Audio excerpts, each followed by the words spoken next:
Good afternoon, everybody. I'm just putting together a short video here about dressing your hydrant. There was a communication that came out here a week or so ago. There's a new gate valve that's been put in all your hydrant bags on your LDH. The reason those gate valves are going in place is one, because of ISO is a requirement, those be carried. But number two, it's to maximize the capacity of the hydrants that we're utilizing. When we hook up an LDH, obviously we're getting a large amount of water out of that, but those hydrants, as we've done the flow tests throughout the city, have proven that they can maintain a larger water supply. So to maximize that, we're going to give the ability to pull multiple water supplies off of one hydrant, whether that be another 3-inch, another LDH with a 3-inch attachment. But we had to give ourselves the capability because, as we all know, once that hydrant's turned on, it's dead to us unless we shut it back down, hook another line to it, and turn it back on. So this gives us that ability without having to shut the hydrant down. And it also gives us the ability to bleed the hydrant off without having to have a cap under pressure when we shut the hydrant down. So Captain White and Captain Holzrichter and their crews were kind enough to film some of this on a Sunday, so I appreciate that. I've got their videos put together here. I want to kind of go over them. I'm gonna talk a little bit about what they've done and how to properly dress a hydrant. So the first thing that you're going to see is Captain White talking about properly dressing a hydrant.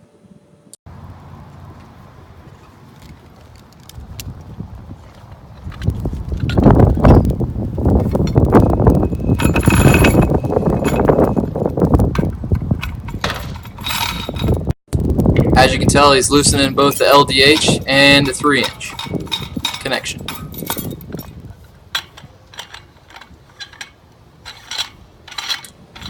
He's attaching the stores adapter out of the hydrant bag if the hydrant didn't already have a stores connection, and he's going to go ahead and throw on the gate valve.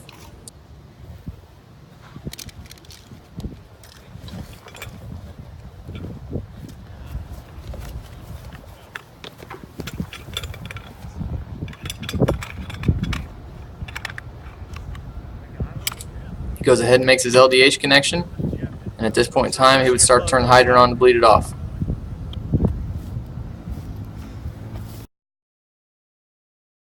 As you notice at the end of the video here, he went ahead and addressed the folds that were towards the rear.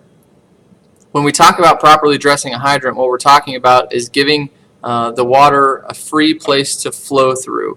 And what we mean is we don't want any kinks or any 90-degree bends in the hose. So when we properly dress the hydrant, we want a smooth turn coming out of the hose going to our needed apparatus. Those 10-foot of folds that you see in our LDH, those are specifically there to make sure we have enough hose to make a proper angle to come out so we're not having any 90 degrees. One thing I will say, when we are dressing a hydrant, you need to make the conscious decision on which side of the hydrant you're going to come off with your LDH. If you see in this picture, they've decided to come off the street side down the road. One of the downfalls with this decision, although this is what they chose to do, one of the downfalls with this decision is you've now blocked the access with the road. If they would have taken the time to dress the hydrant on the building side, where it looks like they have some open room here, they could have put their loop here. We've now kept that access way open, and we're gonna have an open waterway there, so we're not gonna have any kinks to deal with. The other thing down here is you'll notice they didn't give themselves enough room when they were conducting their 180 out of the hydrant here. So now we have kinks here and we have kinks here, which is going to greatly defeat our water flow. So in the next scene, you're going to see Captain White talking about charging the line and how to properly bleed the hydrant off with the gate valve. I apologize for any wind noise, but he does a really good job of explaining it. So we got our plug dressed, and this is pretty much going to be our bread and butter operation for single-story, two-story residential structure. Is the plug set up like this? The advantage to this is if we need more water, another inch, we can hook up a 3-inch. Our driver can drop off another 3-inch, and we can hook up and get a little bit more water out of this plug. Or shutting down operations, we shut it down. Now we don't have to have this cap under pressure to bleed it off. We can just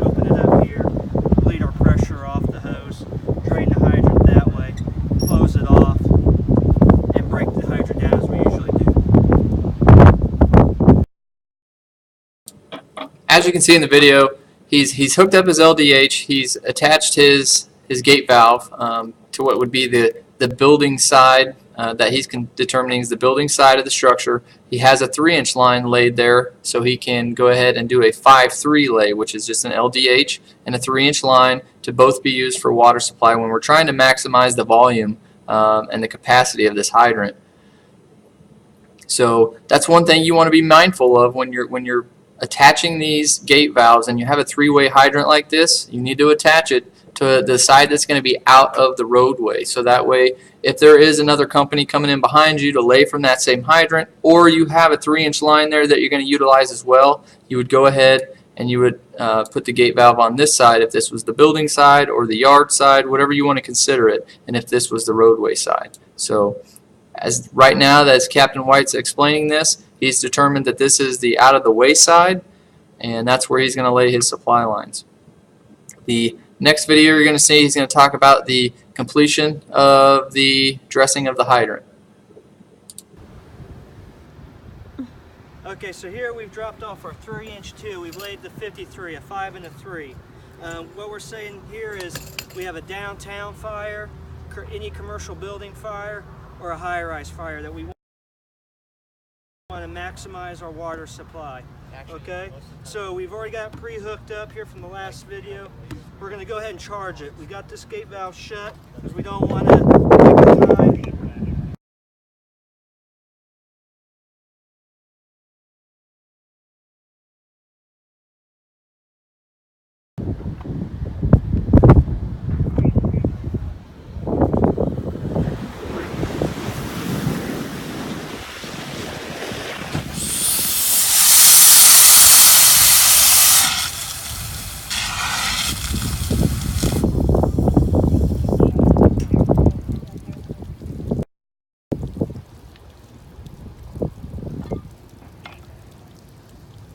Yeah, we've got our water hooked up.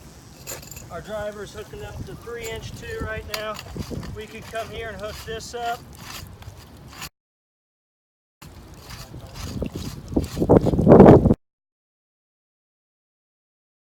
One thing I will point out in this video, the reason I've paused it, if you do make the decision to do a 5-3 lay, which is you're going to drop LDH and you're going to drop your 3-inch line, realize that you have your courtyard stretch attached to your 3-inch line. So along with that, you have your reducer, your swivel reducer on your 3-inch line to go down 1 3/4 inches.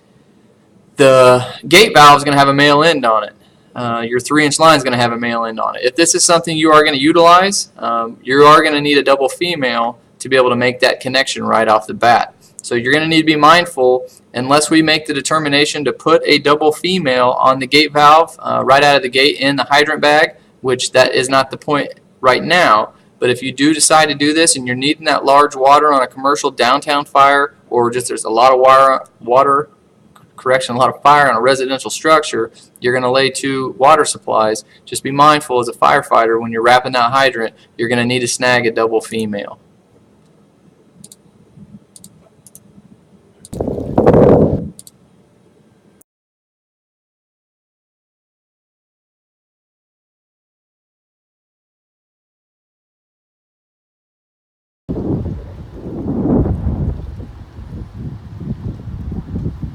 Now we can open this gate valve up for you.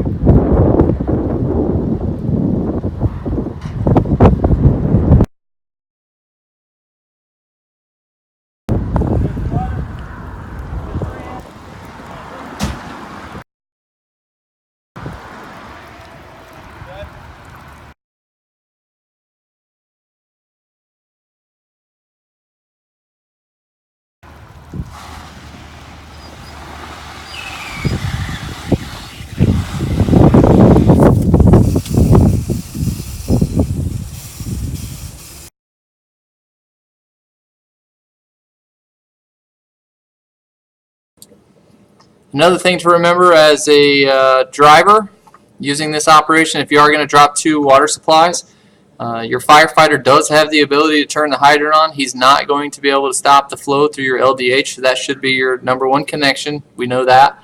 He does have the ability to wait on you to get that second water supply in your 3-inch inlet hooked up before he turns turns on the 3-inch water supply. So he's maximizing the water out of the hydrant. He does have the ability to shut it on, and turn off. But we really want to make sure we have no kinks in the lines. We're straight out. We're dressed. We're coming into the truck. You can see we got a little kink here that needs to be addressed. That can happen after the fact, after it's hooked up to the truck and you've got your water supply established. We're trying to eliminate any of those friction points in the line so that way we have the most water supply available to us from this hydrant. The other thing this gives us the ability to do with this connection, if we do get into a downtown building and we're working with aerial devices, we can have an engine reverse lay back to the hydrant. They can have the LDH pump straight into them. They can have 2 lines coming right into their truck, turning it around and pumping it straight to the aerial device via their LDH, and we can pump right into the back of it, and we can maximize that available water supply to us. So this is a down and dirty short little video just to show you how to properly dress a hydrant.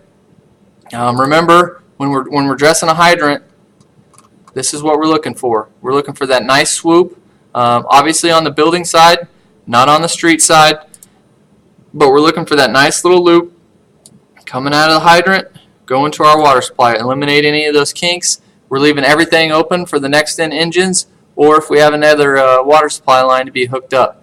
So I want to thank you guys for watching the video. I want to give a big shout out to Captain Holzrichter and Captain White and their crews for helping me out getting these videos acquired, and look for this to be utilized in the next hands-on drill evolution. So we are going to start putting our hands on this stuff and laying it out. So thank you, everybody.